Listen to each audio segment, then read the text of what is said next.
ఇల్లు అంటే ఇల్లు అసంటి గుడిసె అన్నట్టు. ఈసంటి గుడిసె ఇంటికి బాత్రూమ్ ఎట్లుంటది? దాని తగ్గట్టే ఉంటది. కానీ ఎట్లా ఉందో చూడు రోపారి. ఆ హైఫై విల్లాలు కోట్ల రూపాయల విలువ గల అపార్ట్మెంట్ ప్లాట్లలో ఉన్నట్టు ఉందిలే ఈ బాత్రూము. వెస్టర్న్ టాయిలెట్ దాంతో పాటు హ్యాండ్ వాష్ అబ్బో అన్నీ ఉన్నాయి.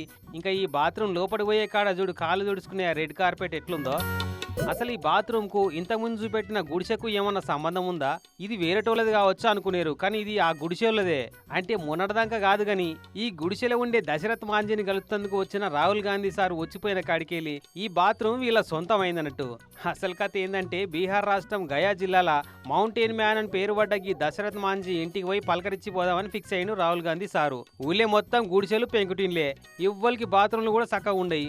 మరి రాహుల్ గాంధీ సార్ అసలు పెద్ద లీడర్ వస్తే బాత్రూమ్ సౌలత్ కూడా లేకపోతే ఎట్లా? పోనీ ఊళ్ళో ఎవరి బాత్రూమ్ నన్న అప్పటి మందం అర్జెంట్ ఉంటే అడ్జస్ట్ చేద్దామా అంటే ఏ బాత్రూమ్ చక్కగా లేకపాయ. అందుకే రాహుల్ సార్ వచ్చే ముందు రోజే ఈ టెంపరీ బాత్రూమ్ తయారు చేసిర్రు.